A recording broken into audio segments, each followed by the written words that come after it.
membahas tentang cara mengenal gangguan psikosomatik pada masa pandemi COVID-19 ini. Saat ini kita akan kedatangan narasumber kami, dokter spesialis penyakit dalam Rumah Sakit Jati Sampurna, Dr. Mizanul Adli, spesialis penyakit dalam. Assalamualaikum, Dok. Waalaikumsalam warahmatullahi wabarakatuh. Alhamdulillah. Apa kabar, Dok, hari ini, Dok? Sehat, alhamdulillah. Bagaimana Bu kabarnya? Ya, Dok, ya. Gimana? Keluarga di rumah sehat, Dok? Oh, alhamdulillah sehat ya. Alhamdulillah. Terima kasih dokter sudah bergabung dengan kami dalam diskusi sehat Rumah Sakit Jati Sampurna. Baik, untuk informasi jadwal dokter spesialis penyakit dalam kami dengan Dr. Mizanul Adli, itu jadwalnya hari Senin sampai dengan Jumat, jam 8 sampai dengan jam 10 pagi, dan hari Sabtu jam 4 sampai jam 6 sore. Jadi bagi sahabat Rumah Sakit Jati Sampurna yang memiliki keluhan penyakit dalam, dapat langsung konsultasi dengan Dr. Mizanul Adli, spesialis penyakit dalam. Baiklah, sebelum kita mulai diskusi sehat, kita akan mendengarkan, saya akan membacakan CV dari beliau. Dr. Mizanul Adli lahir di Jakarta pada tanggal 18 Agustus 1982. Status beliau sudah menikah. Beliau melakukan pendidikan formal kedokteran umum di Universitas Fakultas Kedokteran Universitas Indonesia pada tahun 2007. Kemudian melanjutkan pendidikan spesialis penyakit dalam di Fakultas Kedokteran Universitas Indonesia pada tahun 2016. Jadi jangan lupa ya teman-teman ya, saya ulangi lagi untuk jadwal beliau hari Senin sampai dengan Jumat jam 8 sampai dengan jam 10 pagi, untuk hari Sabtu jam 4 sampai dengan jam 6 sore. Untuk hari Senin sampai dengan Jumat bisa dengan BPJS, untuk hari Sabtu bisa dengan umum pribadi. Baiklah, langsung saja ya Dok ya, kita mulai diskusi saat kita pada hari ini ya Dok ya. Pada Dr. Mizanul Adli kami persilahkan. Ya, terima kasih. Assalamualaikum warahmatullahi wabarakatuh. Waalaikumsalam Salam warahmatullahi sejahtera wabarakatuh. bagi kita semua. Saya harap teman-teman semua dalam kondisi sehat walafiat. Mungkin sebelum saya mencoba untuk menjelaskan, apakah sudah ada pertanyaan yang diperoleh dari audiens sampai saat ini, Bu? Ya, baik Dok. Sebentar, saya lihat Dok untuk pertanyaannya. Sudah ada nih Dok. Dari teman kita, dari Mbak Umu. Silakan Mbak Umu. Boleh, ya. Dari pertanyaan dulu nggak apa-apa. Nanti kita menjelaskan pelan-pelan. Silakan. Assalamualaikum warahmatullahi wabarakatuh. Waalaikumsalam warahmatullahi wabarakatuh. Dokter, saya ingin bertanya, bagaimana cara membedakan gejala penyakit yang diakibatkan karena penyebabnya psikomatik dan penyakit yang bukan psikomatik, misalnya asma gitu. Asma kan lebih ke psikomatik karena dia alergi atau stres kan Dok. Itu bagaimana cara membedakannya Dok? Ya, terima kasih atas pertanyaannya. Saya pikir ini pertanyaan yang baik ya. Jadi membedakan antara penyakit yang memang bagian dari problem psikosomatik dan yang bukan. Mungkin sebelumnya saya mencoba untuk menjelaskan dulu bahwa sebetulnya antara pikiran dan tubuh kita itu ada hubungan timbal balik. Jika salah satu komponen ada masalah, biasanya komponen yang lain juga akan timbul masalah. Sebagai contoh, misalnya ada problem di pikiran, itu dapat menyebabkan gejala di badan kita. Walaupun kita merasa pikiran kita tidak apa-apa, tapi ternyata memang problem awal itu dari pikiran. Begitu juga sebaliknya, kalau ada problem di badan kita, kadang-kadang juga itu bisa mempengaruhi gangguan di pikiran kita. Seperti itu. Jadi memang ada hubungan yang kuat antara pikiran dengan badan kita. Nah, bagaimana untuk membedakan antara penyakit yang memang ada hubungannya dengan pikiran atau yang murni memang karena problem di badan kita. Seperti itu. Pada dasarnya memang pada kondisi-kondisi penyakit, biasanya orang itu bisa saja dia memang tidak ada problem di badannya, tapi memang ada problem di pikiran. Tapi di satu bentuk lain, bisa aja memang ada permasalahan fisik yang nantinya juga akan menimbulkan permasalahan psikosomatik. Seperti itu. Saya akan mencoba dulu untuk membedakan yang murni gangguan fisik dan yang gangguan psikosomatiknya. Seperti itu. Biasanya memang kalau pasien-pasien dengan masalah psikosomatik, murni ya, yang tidak ada gangguan fisiknya, biasanya organ-organ tubuhnya itu tidak ada masalah. Yang ada masalah adalah gangguan fungsinya. Nah, contohnya biasanya menyerang itu perut, lambung kita. Kadang-kadang kalau kita nyeri ulu hati, mual, kadang ada muntah, kita biasanya memang bilangnya mah ya. Tetapi secara garis besar itu biasanya sebenarnya lambung kita tidak apa-apa, tidak ada masalah. Yang bermasalah adalah fungsinya. Kenapa fungsinya bisa bermasalah? Karena tadi biasanya dipengaruhi sama faktor pikiran tadi. Seperti itu. Nah, biasanya memang kalau dilakukan pemeriksaan lebih lanjut, contohnya kalau untuk yang contoh lambung ini kita endoskopi, itu lambungnya tidak ada apa-apa, tidak ada problem masalah apa-apa. Kita bisa secara simple ya membedakan antara yang memang gangguan psikosomatik sama yang memang sudah ada gangguan di organ. Biasanya pada pasien-pasien atau pada orang-orang yang mengalami gejala psikosomatik, dia akan merasakan adanya gejala di badannya. Nah, gejalanya itu biasanya berpindah tempat. Jadi memang kadang-kadang bisa saja perutnya sakit tapi tidak di satu titik, tapi dia bisa berpindah di area perut yang lain. Bisa saja awalnya di perut bagian atas, kemudian ke bawah, kemudian pindah lagi ke atas, seperti itu. Itu salah satu cirinya.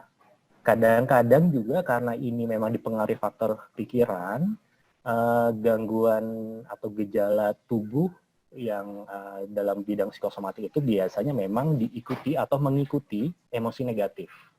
Jadi emosi negatif contohnya adalah perasaan takut, khawatir, cemas, marah, sedih. Nah, biasanya gejala-gejala psikosomatik itu ada problem ikutannya. Apakah kita dalam kondisi tadi, misalnya kalau yang lambung biasanya kita dalam kondisi cemas. Sampai timbul gangguan yang lebih berat seperti panik, itu biasanya mengikuti atau diikuti dari gangguan lambung tadi. Seperti itu. Jadi salah satu contohnya seperti itu. Kalau misalnya tadi contohnya asma, ya. Asma sendiri sebetulnya memang dia secara umum bisa saja campuran. Jadi memang sudah ada problem di saluran nafasnya, tapi diperberat dari faktor pikiran, bisa saja. Pencetusnya kadang-kadang memang dari pikiran atau misalnya ada emosi yang berlebihan pada pasien-pasien asma bisa saja mencetuskan timbulnya asma tadi, seperti itu.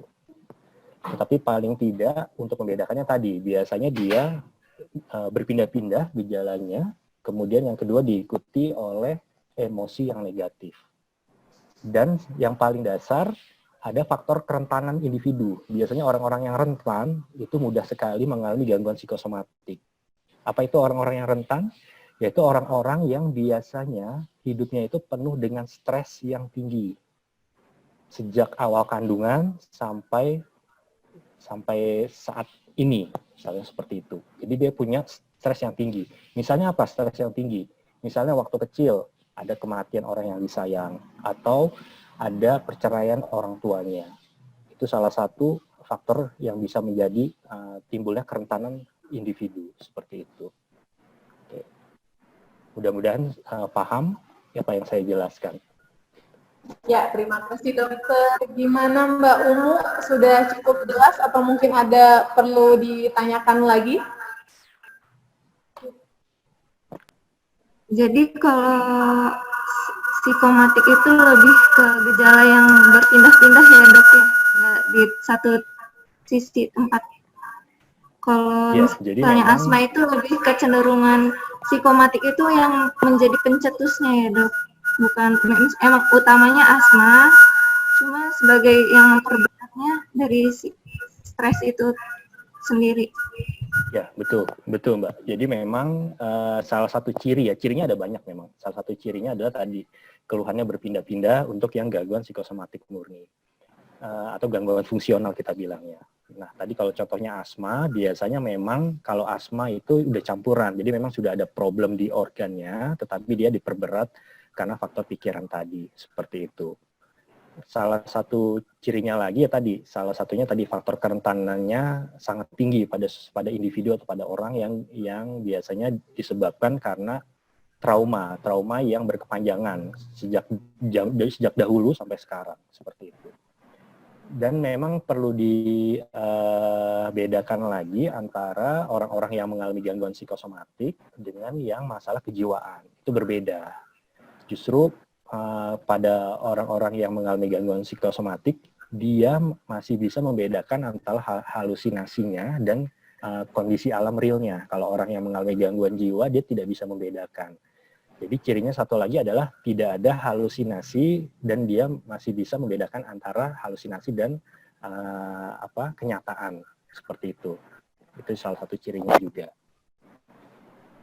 Kalau misalnya contoh tadi salah satunya kan dari perut, yang paling sering perut. Gejala-gejalanya saya coba urutkan dari kepala, itu biasanya memang kalau kepala sakit kepala yang biasanya diikuti sama kondisi kita terasa kayak enteng badannya. Itu kadang-kadang masalah psikosomatik. Kemudian di wajah juga kadang-kadang bisa timbul nyeri juga, nyeri yang berpindah-pindah di wajah. Kemudian turun ke leher, biasanya gejalanya itu seperti perasaan tercekik. Itu salah satu gejala juga problem dari psikosomatik. Ke dada paling sering adalah nyeri dada. Cuma nyeri dadanya di sini berpindah-pindah. Jadi dia memang tidak satu tempat saja. Bisa kalau di ke perut nyeri ulu hati, kemudian bisa kembung, buang air besarnya berlebihan atau malah sulit buang air besar. Dan biasanya pegal-pegal di otot. Itu biasanya salah satu gejala yang dikaitkan dengan masalah pikiran. Dan biasanya juga ada gangguan tidur. Yang paling sering adalah sulit untuk masuk tidur atau terbangun di malam hari dan sulit mempertahankan tidur. Biasanya itu orang-orang yang memang mengalami stres yang berlebihan, seperti itu.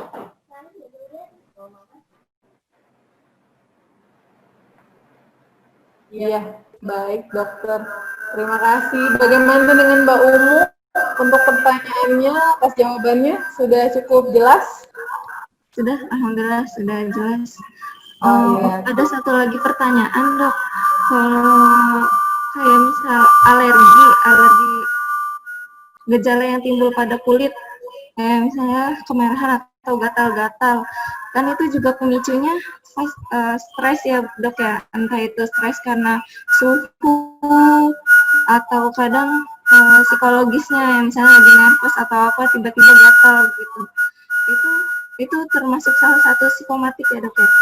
Ya, jadi tadi gangguan memang kalau tadi saya sampaikan bahwa gangguan pada seseorang itu bisa memang ada masalah strukturalnya, jadi memang sudah ada gangguan di organ tersebut yang diperberat, ada stres juga, seperti itu. Kalau gangguan di kulit memang kalau sudah timbul kemerahan biasanya memang sudah ada problem di kulitnya sendiri. Tetapi biasanya memang kalau gangguan di kulit tersebut bisa saja diperberat sama stres, jadi dari pikiran. Biasanya timbul kalau mungkin ada beberapa pekerjaan yang menumpuk, itu bisa timbul keluhan kulitnya. Bisa juga memang sudah ada dan diperberat sama stres tadi, seperti itu. Kalau contoh yang memang gangguan fungsional murni itu biasanya gangguan di lambung tadi yang saya contohkan, atau di gangguan usus besar.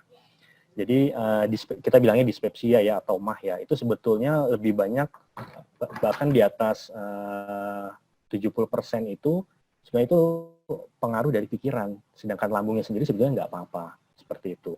Kalau yang Mbak Umu tadi contohkan asma dan kulit, biasanya memang sudah ada masalah di organ tersebut, tapi diperberat sama kondisi stres yang berlebihan tadi, seperti itu. Lebih cenderung ke sistem pencernaannya ya, Dok? Sebetulnya gangguan tadi fungsional yang diakibatkan oleh stres itu bisa menyerang ke semua organ, tetapi memang paling banyak itu di sistem pencernaan. Bisa juga ke jantung juga bisa, ke jantung bisa, ke organ-organ lain seperti misalnya paru-paru juga bisa seperti itu, tapi memang paling sering pencernaan dan jantung biasanya memang.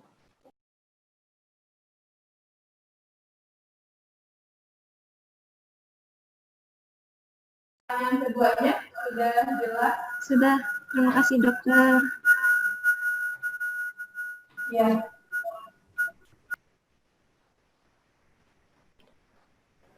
Oke, mungkin coba saya sampaikan sedikit mengenai ciri yang lainnya. Tadi itu kan baru beberapa ciri ya, beberapa ciri gangguan psikosomatik.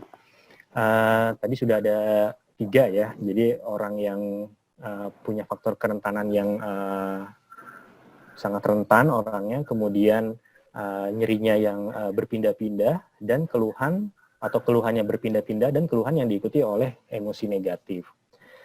Biasanya gangguan psikosomatik ini itu ada pencetusnya memang, ada pencetusnya. Biasanya dia timbul gejala kalau kita terkena pencetus. Biasanya pencetusnya adalah stres psikososial. Jadi hal-hal yang memang biasanya kita hadapi sehari-hari ya. Sebagai contoh, misalnya stres psikososial yang paling berdampak kalau misal dalam era pandemi ini ya, saya sampai lupa ya, dalam era pandemi ini ya, biasanya orang jadi takut ya, takut kemana-mana, takut tertular oleh virus corona. Biasanya pencetusnya itu justru berita-berita negatif. Berita-berita negatif dari sosial media, dari TV, dari internet, itu bisa saja jadi pencetus timbulnya gejala psikosomatik tadi. Karena kadang-kadang berita-berita negatif tersebut akan menyebabkan munculnya emosi negatif. Biasanya orang kalau sudah mendengar hal-hal yang menakutkan, dia akan timbul perasaan khawatir, cemas. Ada orang-orang yang selain khawatir cemas tadi, dia mengalami gangguan di fisiknya. Nah, contohnya tadi masalah perut tadi, ada nyeri lambung, kemudian mual, bahkan kadang muntah. Bisa juga tadi bisa timbul ke berbagai gejala yang lain, misalnya masalah otot, pegel-pegel. Nah, biasanya sering sekali nih orang jadi terasa pegel-pegel, merasa tidak nyaman di ototnya, yang tidak di satu tempat, tapi bisa aja di beberapa tempat di tubuh, dan bisa aja hilang timbul, seperti itu. Jadi memang pada era corona ini, karena situasinya membuat orang menjadi stres, itu bisa timbul masalah psikosomatik atau gejala psikosomatik. Untuk mengatasinya ya mungkin harus dicari tahu penyebabnya apa. Karena yang mendasari adalah masalah di pikirannya. Bisa saja timbul gangguan di fisik, tetapi sebetulnya masalah problemnya adalah kecemasan yang berlebihan. Bisa seperti itu. Atau kesedihan yang berlebihan, depresi. Bisa seperti itu. Tetapi orang kadang-kadang tidak mau mengutarakan, apalagi kalau misalnya bukan orang yang dipercaya. Jadi biasanya dia lari ke badan kita jadinya. Jadi badan kita yang sakit. Padahal sebetulnya problemnya di pikiran. Tadi contohnya kalau pada pandemi corona, bisa saja tadi orang jadi cemas karena melihat atau mendengarkan berita negatif, atau bahkan jadi depresi. Biasanya pada orang-orang yang lapangan pekerjaannya jadi terdampak ya, karena corona ini. Terjadi pemutusan hubungan kerja, itu mau tidak mau akan menimbulkan emosi negatif tadi yang kalau tidak dikelola dengan baik akan masuk ke dalam kondisi depresi. Seperti itu. Memang kalau kita melihat orang yang sedang depresi atau cemas, sedang kita dalam kondisi normal, itu kelihatannya simpel ya, tetapi kalau orang yang sudah mengalami itu sangat berat karena dia akan terganggu kualitas hidupnya, aktivitasnya terganggu, dia nggak bisa ngapa-ngapain. Coba kalau orang lagi ketakutan, nggak mau keluar rumah, nggak mau ngapa-ngapain, diem aja, seperti itu. Jadi intinya nggak boleh terlalu dianggap remeh keluhan kalau misalnya ada teman atau ada anggota keluarga kita yang mengalami tadi kecemasan yang berlebihan atau kesedihan yang berlebihan. Jadi secepatnya harus dikelola atau meminta pertolongan ke dokter atau ke klinik atau ke rumah sakit, seperti itu. Ya, baik dok. Mungkin ada pertanyaan dulu nih dok dari Bapak Rohmat. Kepada Bapak Rohmat, dipersilahkan. Assalamualaikum warahmatullahi wabarakatuh. Waalaikumsalam warahmatullahi wabarakatuh. Muka. Dok, maaf, saya mau tanya dok. Ini kan saya jawabannya pandemik ya. Suaranya masih di mute ini mas. Suaranya.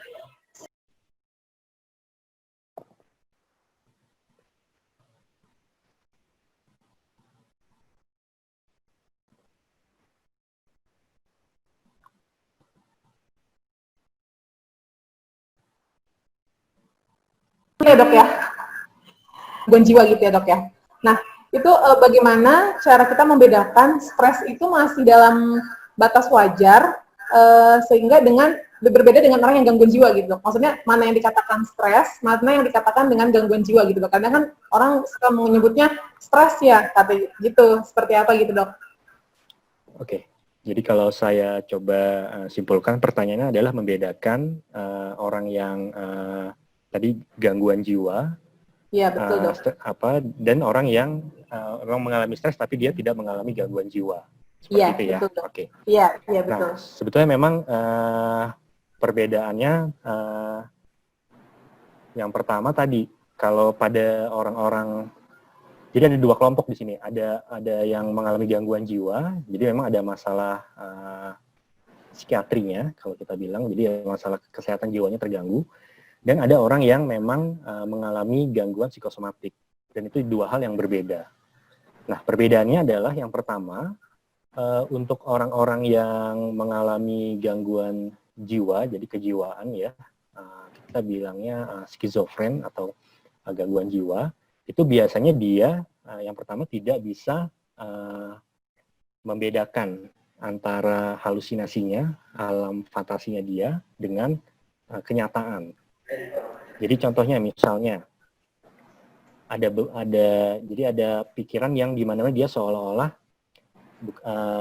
memikirkan hal yang di luar kenyataan. Misalnya dia merasa sebagai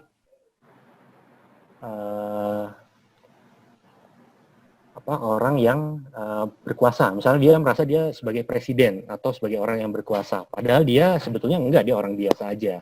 Dan itu tidak bisa kita patahkan, walaupun kita sudah memberikan informasi yang jelas, bukti-bukti bahwa dia bukan presiden atau bukan orang yang berkuasa. Tetapi dia tetap tidak mau menggubris hal tersebut. Satunya, kadang-kadang juga ada pikiran yang paranoid, jadi dia merasa ada yang mengikuti dia. Jadi mengikuti dia walaupun memang sebetulnya kenyataannya tidak ada apa-apa. Dan biasanya juga pada orang-orang yang mengalami gangguan jiwa itu ada halusinasi baik secara visual, penglihatan, kemudian ataupun secara auditorik atau pendengaran. Sebagai contoh, dia melihat ada orang yang ngejar-ngejar dia, padahal orang di sampingnya tidak melihat hal tersebut. Nah, itu bisa dikatakan dengan halusinasi. Atau dia mendengar ada bisikan, suara-suara yang biasanya suaranya itu bisa saja tidak jelas ataupun jelas dalam bentuk perintah, misalnya untuk coba lakukan ini, dan dia mengikuti suara tersebut, sedangkan orang lain tidak mendengar. Nah, itu contohnya. Sedangkan pada orang-orang yang mengalami gangguan atau gejala psikosomatik, hal tersebut tidak ada. Jadi dia tetap bisa membedakan antara kenyataan dengan halusinasinya. Atau dia tidak ada halusinasi, dia masih bisa menjalankan fungsi sebagai orang yang memang hidup di alam yang nyata. Tetapi dia memang ada problem stres. Tadi tapi dia masih sadar bahwa dirinya adalah ya sesuai dengan profilnya dia, seperti itu. Dia tidak ada halusinasi kemana-mana. Tetapi dia memang stres, dia takutan, cemas akan, dan cemasnya itu memang real ada. Misalnya cemas karena takut ketularan corona, karena lagi pandemi corona. Ya, betul, Dok. Nah, itu, orang ketakutan tapi dia bukan gila, dia tidak ada masalah di jiwanya, tetapi dia memang ada problem tadi, ansietas tadi, jadi kecemasan yang berlebihan. Itu salah satu contohnya seperti itu. Dan biasanya kalau pada orang-orang yang mengalami gangguan jiwa, dia sangat tidak bisa melakukan kegiatannya atau aktivitasnya sebagai seorang manusia biasanya ya, seperti itu. Kalau pada orang yang masalah gangguan psikosomatik biasanya cenderung masih bisa dia melakukan aktivitas walaupun memang terbatas karena problem stresnya yang tinggi tadi, seperti itu. Oh, baik, Dok. Untuk stres sendiri itu perlu terapi obat nggak sih, Dok? Iya.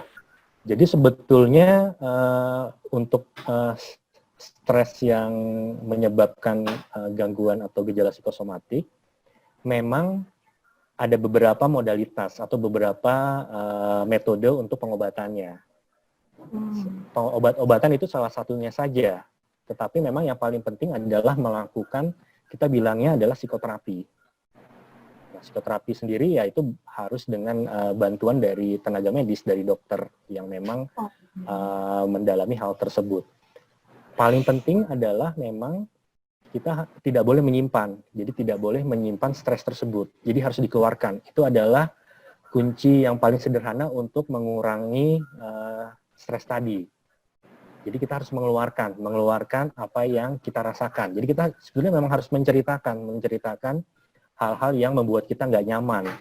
Hal-hal apa yang membuat kita cemas itu harus diceritakan, dikeluarkan. Seperti itu. Mungkin dengan orang yang percaya gitu ya, Dok. Ya. Gimana? Mungkin bisa cerita dengan orang yang bisa dipercaya gitu ya, Dok ya? Betul. Jadi memang menceritakan ke orang yang dipercaya. Dan orang yang diceritakan itu nggak harus memberikan solusi, enggak. Karena bukan itu sebenarnya tujuannya. Tapi tujuannya menampung hal negatif tadi, seperti itu. Dan biasanya kalau misalnya diperlukan, ya perlu dengan psikoterapi tambahan lagi. Intinya adalah mencoba untuk mengurangi stres. Kalau masih belum bisa, baru dibantu dengan obat. Jadi obat hanya salah satu faktor aja. Bisa aja nggak diobatin, nggak perlu obat minum ya, nggak perlu medisin ya, nggak perlu obat ya. Tapi dengan menceritakan aja itu sebenarnya sudah cukup membantu. Dan sebenarnya pengobatannya sendiri juga walaupun ada waktunya, tapi biasanya memang tidak terlalu panjang sih pengobatannya. Tergantung perkembangan bagaimana perbaikan kondisi seperti itu. Jadi nggak harus dikasih obat medisin atau obat minum gitu, tidak harus seperti itu. Baik, Dok. Suka dengar yang namanya fobia ya, Dok ya? Kalau fobia akan sesuatu itu tuh termasuk gangguan psikosomatis nggak sih, Dok? Iya. Jadi memang kalau psikosomatik kan ada dua ya, ada masalah pikirannya, kemudian ada masalah fisiknya. Seperti itu. Nah, kalau fobia biasanya memang masuk ke stres di pikirannya ya, di pikirannya. Seperti termasuk itu ya, salah satu. Ya, masuk bidang psikosomatik. Kadang-kadang bisa timbul gejala di tubuh, di somanya. Di somatis itu kan, somatis itu tubuh artinya. Jadi bisa aja timbul juga gejala di situnya, tapi bisa juga enggak. Dan fobia itu termasuk dalam problem dari psikosomatik tadi. Jadi bukan masalah bukan gangguan jiwa ya kalau fobia ya. Oh, gitu.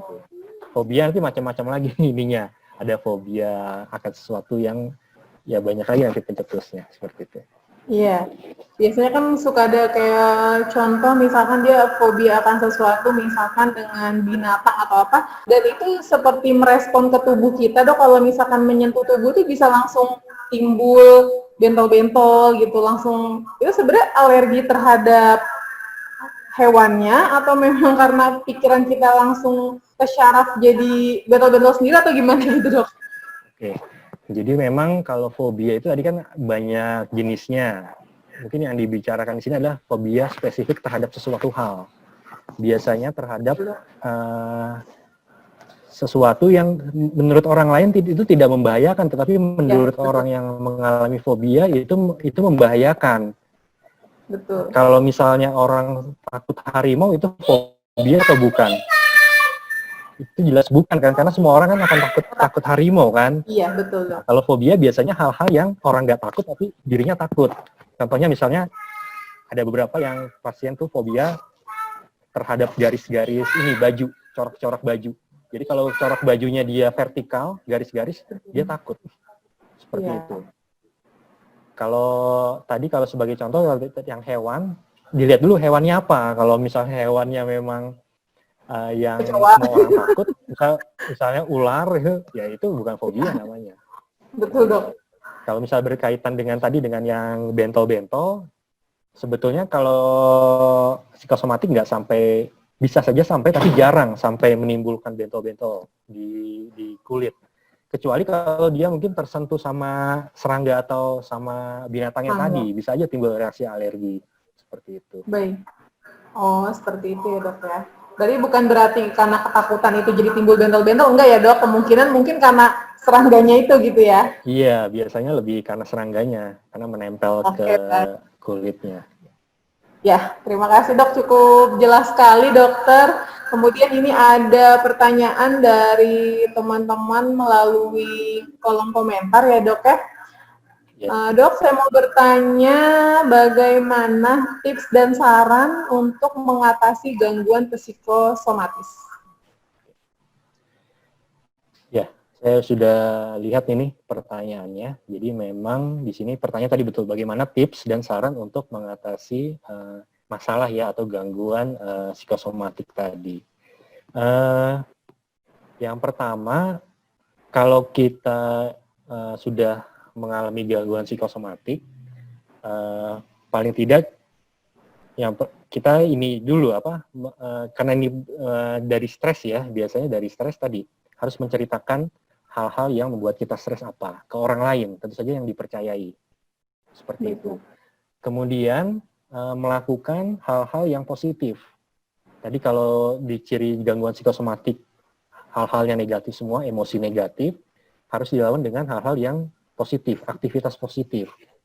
Contohnya apa? Contohnya menjalani hobi. Jadi harus dilawan dengan hal-hal yang membuat kita positif, membuat kita senang. Jadi kita harus menjalani kesenangan kita apa. Biasanya orang-orang yang menjalani hobi itu bisa membantu sekali dalam mengatasi atau paling tidak mengurangi masalah psikosomatiknya. Seperti itu.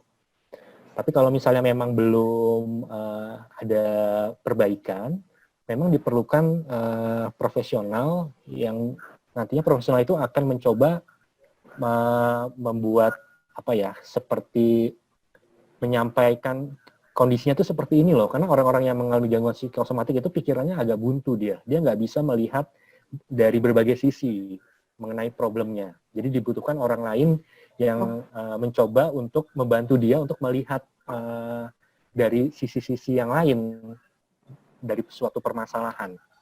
Seperti itu. Dan biasanya memang karena ada faktor kerentanan ya, jadi orang-orang yang hidupnya penuh stres itu biasanya akan mudah terjadi atau mengalami gangguan psikosomatik. Jadi sebisa mungkin kita hidup ya paling tidak jangan sampai terkena stres yang terlalu berat ya. Jadi harus mencoba untuk realistis lah dalam menjalani kehidupan. Kadang-kadang orang yang tadi yang stresnya tinggi itu biasanya ada sesuatu di tubuhnya yang memang membuat dia menjadi seperti itu. Contohnya misalnya harapannya yang terlalu tinggi dibandingkan dengan kenyataan yang dia punya. Seperti itu. Nah, itu paling tidak kita harus mencoba untuk mengurangi lah jarak antara harapan kita dengan kenyataan yang kita punya. Seperti itu. Ya, baik dok. Seperti itu. Jadi yang penting selalu berpikir positif ya dok ya. Baik Ya, dok, jadi tadi kan pikiran untuk positif. stres sendiri memang berbeda dengan gangguan jiwa ya dok ya. Nah tapi untuk stres yang tidak tertangani sampai mungkin orang itu menjadi depresi dan mungkin tidak ada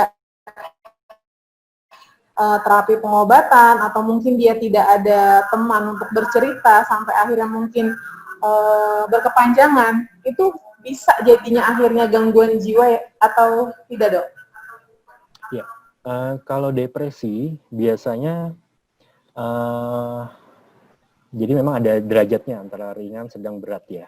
Kalau sampai masuk ke depresi berat, kadang-kadang timbul halusinasi dan orang bisa aja jadi gangguan jiwa, bisa. Oh, seperti itu dok. Iya, depresi yang terlalu berat justru itu agak berbahaya kalau depresi ini. Yang pertama, bahayanya apa? Dia biasanya punya kecenderungan, kalau sudah berat, punya kecenderungan untuk bunuh diri.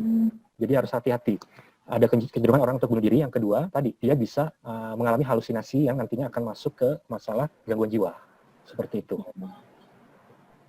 Jadi sebisa mungkin kalau depresi, kalau sudah ada gejala harus sudah ditangani, jangan sampai masuk ke dalam kondisi yang berat tadi.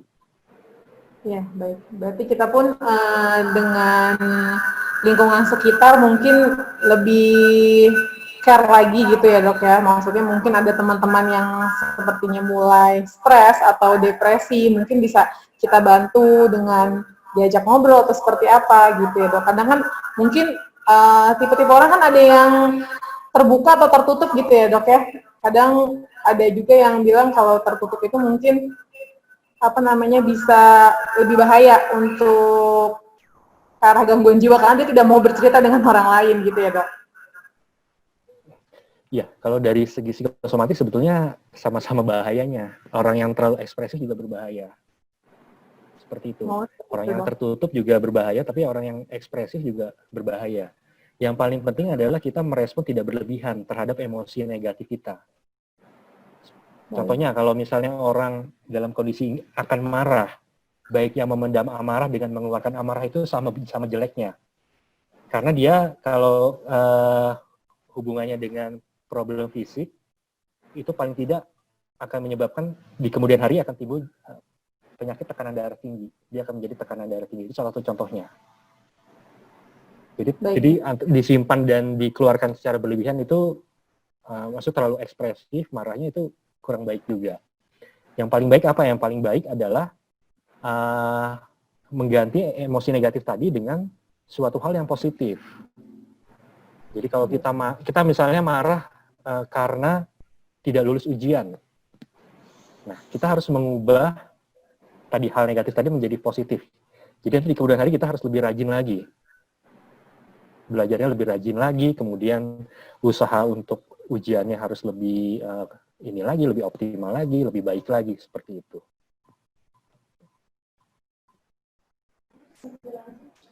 Ya, baik dok, terima kasih banyak atas semua jawabannya, cukup jelas sekali. Ya dok ya, mungkin untuk pertanyaannya dari teman-teman sudah cukup sih dok ya, sudah cukup jelas. Mungkin kita langsung ke kesimpulan aja dok, silakan dokter. Ya, jadi memang kalau dikembalikan ke kondisi pandemi ini, tentu saja semua orang akan mengalami stres yang meningkat. Dan kadang-kadang kita tidak bisa mengatasi stres tersebut. Hal yang menyebabkan tadi kita nggak bisa mengatasi stres tersebut, salah satunya adalah tadi dari faktor kerentanan. Jadi dari diri kita sendiri yang memang sudah sering terkena stres yang berkepanjangan di waktu yang dulu atau di waktu terdahulu, seperti itu. Nah, gejala-gejalanya apa kalau misalnya kita sudah terpapar atau mengalami stres yang berlebihan? Biasanya orang ada dua tipe. Ada orang yang memang dia sadar bahwa dia cemas, khawatir, dia tahu, atau dia lagi sedih, depresi, dia tahu. Tapi ada orang-orang yang biasanya tidak menyadari itu dan larinya kondisi tersebut timbul di gejala fisiknya. Jadi fisiknya jadi bermasalah. Tadi Contohnya adanya keluhan yang berpindah-pindah, sakit perut yang berpindah-pindah, kemudian nyeri otot yang berpindah-pindah, itu salah satu clue-nya. Kemudian ada emosi negatif yang selalu menyertai keluhan tersebut.